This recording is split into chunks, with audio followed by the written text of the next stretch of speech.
ಮೈಸೂರು ಪಬ್ನಲ್ಲಿ ಇಬ್ಬರು ಸಜೀವ ದಹನ ಕೇಸ್ ವಿಚಾರಕ್ಕೆ ಸಂಬಂಧಪಟ್ಟಂತೆ ಪ್ರಕರಣದ ತನಿಖೆ ಹಳ್ಳ ಹಿಡಿಸ್ತಾ ಇದ್ದಾರಾ ಪೊಲೀಸರು ಎನ್ನುವ ಪ್ರಶ್ನೆ ಎದುರಾಗ್ತಾ ಇದೆ. ಮೈಸೂರು ಪಬ್ನಲ್ಲಿ ಇಬ್ಬರು ಸಜೀವ ದಹನ ಕೇಸ್ ವಿಚಾರಕ್ಕೆ ಸಂಬಂಧಪಟ್ಟಂತೆ ಪ್ರಕರಣದ ತನಿಖೆ ಏನಿತ್ತು, ಆ ತನಿಖೆಯನ್ನ ಹಳ್ಳ ಹಿಡಿಸ್ತಾ ಇದ್ದಾರಾ ಪೊಲೀಸರು? ಅಬಕಾರಿ ಇಲಾಖೆ ಡಿಸಿ ಸೇರಿ 5 ಅಧಿಕಾರಿಗಳನ್ನ ಸಸ್ಪೆಂಡ್ ಮಾಡಲಾಗಿದೆ. ಅಧಿಕಾರಿಗಳು ಸಸ್ಪೆಂಡ್ ಆದ್ರೂ ಕೂಡ ಪಬ್ ಮಾಲೀಕ ಮಾತ್ರ ಸೇಫ್ ಆಗಿದ್ದಾನೆ. ಯಾಕೆ ಸೇಫ್ ಆಗಿದ್ದಾನೆ? A1 ಚಿತ್ರನಟ ಪ್ರೀತಮ್ ಚಿಕಿತ್ಸೆ ಮುಗಿಸಿ ಬೆಂಗಳೂರಿಗೆ ಈಗಾಗಲೇ ಪರಾರಿಯಾಗಿದ್ದಾನೆ. ಆರೋಪಿ ಪರಾರಿಯಾಗಲು ಪೊಲೀಸರೇ ಏನಾದ್ರೂ ಸಹಕಾರ ಕೊಟ್ರಾ, ಹೆಲ್ಪ್ ಮಾಡಿದ್ರಾ, ಸಹಾಯ ಮಾಡಿದ್ರಾ ಎನ್ನುವ ಪ್ರಶ್ನೆ ಎದುರಾಗ್ತಾ ಇದೆ.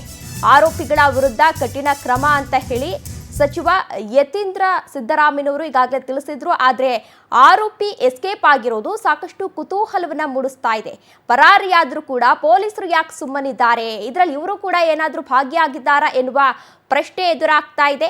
ಯತೀಂದ್ರ ಸಿದ್ದರಾಮಯ್ಯ ಆರಂಭದ ಶೂರತ್ವ ಏನಿತ್ತು, ಆ ಶೂರತ್ವ ಮುಗಿದೇ ಹೋಯ್ತಾ ಎನ್ನುವ ಪ್ರಶ್ನೆ ಇದೀಗ ಮೂಡ್ತಾ ಇರುವಂಥದ್ದು. ಸಾಕಷ್ಟು ಅನುಮಾನಗಳು ಇಲ್ಲಿ ಮೂಡ್ತಾ ಇದೆ. ಈ ಮೈಸೂರು ಪಬ್ನಲ್ಲಿ ಏನು ಇಬ್ಬರು ಸಜೀವ ದಹನವನ್ನ ಹೊಂದಿದ್ರು, ಆ ವಿಚಾರಕ್ಕೆ ಸಂಬಂಧಪಟ್ಟಂತೆ ತನಿಖೆಯನ್ನ ಕೈಗೊಳ್ತೀವಿ, ತಪ್ಪಿತಸ್ಥರು ಯಾರೇ ಇದ್ರೂ ಕೂಡ ಅವರ ವಿರುದ್ಧ ಕ್ರಮವನ್ನ ಕೈಗೊಳ್ತೀವಿ ಅಂತ ಹೇಳಿ ಯತೀಂದ್ರ ಸಿದ್ದರಾಮಯ್ಯನವರು ಒಂದು ಭರವಸೆಯನ್ನ ನೀಡಿದ್ರು. ಆದ್ರೆ ಆ ಭರವಸೆ ಏನಿತ್ತು ಅದು ಬರೀ ಭರವಸೆಯಾಗೆ ಮಾತ್ರ ಉಳಿತಾ?